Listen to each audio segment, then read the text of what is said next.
ಪ್ರಜಾಧ್ವನಿ ಇದು ಪ್ರಜೆಗಳ ನಂಬಿಕೆಯ ಧ್ವನಿ.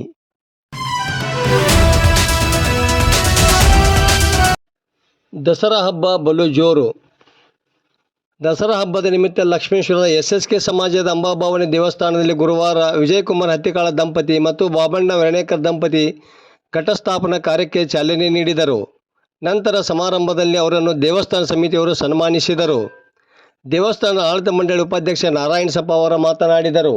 ಈ ಸಂದರ್ಭದಲ್ಲಿ ತಿಪ್ಪಣ್ಣ ಸಾ ಬಾಕಳೆ, ಯಲ್ಲಪ್ಪ ಬದಿ, ಪರಶುರಾಮ ಸಾ ಬದಿ, ವಿಠ್ಠಲ ಸಾ ಸಿದ್ಲಿಂಗ, ರಾಜೇಂದ್ರ ಚವ್ಹಾಣ, ಗಣಪತ್ ಸಾ ಪೂಜಾರಿ, ಮಹಿಳಾ ಮಂಡಳ ಅಧ್ಯಕ್ಷೆ ಶಾಂತಾಬಾಯಿ ಪವಾರ, ತರುಣ ಸಂಘದ ಅಧ್ಯಕ್ಷ ಭರತ್ ಬಾಕಳೆ ಸೇರಿದಂತೆ ಮತ್ತಿತರರು ಇದ್ದರು. ಅದರಂತೆ ದಸರಾ ಉತ್ಸವ ಸಮಿತಿ ವತಿಯಿಂದ 3ನೇ ವರ್ಷದ ದುರ್ಗಾದೌಡ್ ಕಾರ್ಯಕ್ರಮವನ್ನು ಕರೇವಾಡಿ ಮಠದ ಮಳೆ ಮಲ್ಲಿಕಾರ್ಜುನ ಸ್ವಾಮೀಜಿ ಉದ್ಘಾಟಿಸಿದರು. ಕಾರ್ಯಕ್ರಮದ ಆಯೋಜಕ ಗುರುನಾಥ ದಾನಪ್ಪನವರ, ದಸರಾ ಉತ್ಸವ ಸಮಿತಿ ಅಧ್ಯಕ್ಷ ದೇವೇಂದ್ರಪ್ಪ ಗಡೇದ, ಸಮಿತಿಯ ಮುಖಂಡ ಬಸವರಾಜ ಅರಳಿ, ಮಹೇಶ್ ಲಿಂಬೈಸ್ವಾಮಿ ಮಠ, ಮಲ್ಲನಗೌಡ ಪಾಟೀಲ, ತಿಪ್ಪಣ್ಣ ಸೌಶಿ, ಯಲ್ಲಪ್ಪ ಕೊರ್ದಾಳ, ರಾಜಶೇಖರ್ ಶಿಗ್ಲಿಮಠ, ರಾಘವೇಂದ್ರ ಪೂಜಾರ, ರವಿ ಲಿಂಗಶೆಟ್ಟಿ, ನಾಗರತ್ನ ನಾಗಲೋಟಿ, ಮಲ್ಲವ್ವ ಜಡಿ, ಚೆನ್ನಮ್ಮ ಮಡಿವಾಳ ಸೇರಿದಂತೆ ಮತ್ತಿತರರು ಇದ್ದರು. ವರದಿ ನಾಗರಾಜ್ ಹಣಗಿ, ಪ್ರಜಾಧ್ವನಿ, ಲಕ್ಷ್ಮೇಶ್ವರ. ಮೂರುತಿ ಎಂಬ ನಾರಸಿ ಕಾಪು